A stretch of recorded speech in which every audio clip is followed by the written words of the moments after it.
Iniharap ng komite sa Senado ang ilang nagpakilalang dating miyembro ng Kingdom of Jesus Christ ni Pastor Apollo Kibuloy para patunayan daw na may nangyayaring pang-aabuso at pananakit sa loob ng organisasyon. Sagot naman ng abogado ni Kibuloy, panggigipit ang ginagawa ng Senado. May unang balita si Mav Gonzales. Hindi tayo titigil hanggang may mga Diyos-Diyosan na naghahasik ng lagim sa mga kababaihan at kabataan. Matapos maghain ng resolusyon para imbestigahan ang umano'y pang-aabuso sa loob ng Kingdom of Jesus Christ, iniharap naman sa isang press conference ang ilang magpapatotoo raw sa alegasyon. Si Arlene na 15 taong gulang nang ma-recruit umano ng Kingdom of Jesus Christ mula Davao ay dinala sa Maynila para magtinda at mamalimos.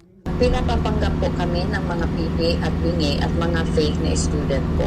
Kapag kami po ay hindi po makakuta at hindi po mabinta ang aming mga paninda, kami po ay may mga punishment. Isa po sa punishment namin ay pinapalo po kami, pinapa-fasting, pinapahiya po sa harapan ng mga workers. Ako po ay nakaranas mismo ng pamamalo galing kay Kibuloy. It was 60 slashes po.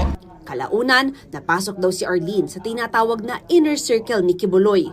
Nagmamasahe ni Kibuloy at sa kanyang mga spiritual wives. At noong una po ako magsalita in 2019, ako po ay inalok nila na bayaran upang manahimik. Pero hindi ko po tinanggap ang alok na yon dahil Ang mga nasa tinatawag na innermost circle, inoobliga pa umanong magbigay ng sexual services kay Kibuloy kahit mga menor de edad. Massage, pagpapaligo, which are personal enough, paghahanda ng pagkain, paglalaban ng kanyang damit. So, kumbaga, household staff. Exclusively babae, yung innermost at yung inner circle, kinakausap yung magulang. Si alias Jackson na 15 taong gulang nang ma-recruit kasama ng pamilya, pinapalimos din umano. Mayroon po kaming 10% o 20% po ibalik sa amin. Yung after noon, after youth camp, nag-area pa rin kami, wala na. Limit po talaga 100%. Naparusahan na raw siya ng sampal at palo dahil hindi niya naabot ang quota niya. Ayon kay Hontiveros, malinaw na human trafficking ito pero iimbestigahan din kung may iba pang krimen. Mayroon pong kumausap din sa opisina ko na mga pastor na may kaalaman tungkol sa paano daw nagpayaman si Kibuloy at paano niya naitatago itong kayamanang ito.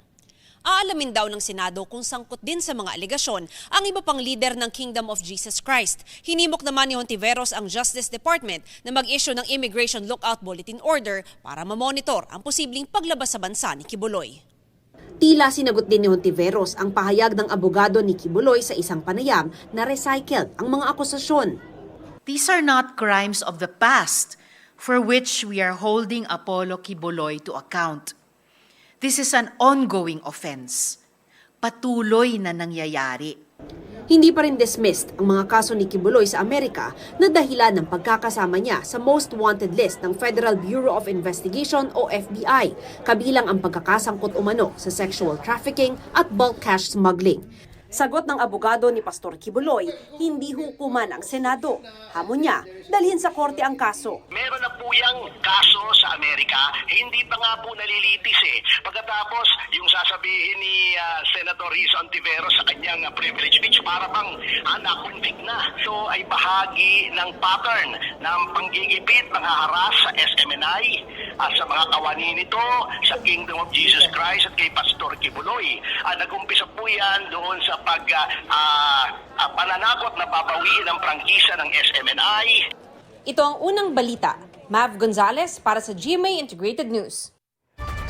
Mauna ka sa mga balita. Bisitahin at mag-subscribe sa GMA Integrated News sa YouTube. Sa mga kapuso abroad, samahan nyo kami sa GMA Pinoy TV at sa www.gmanews.tv.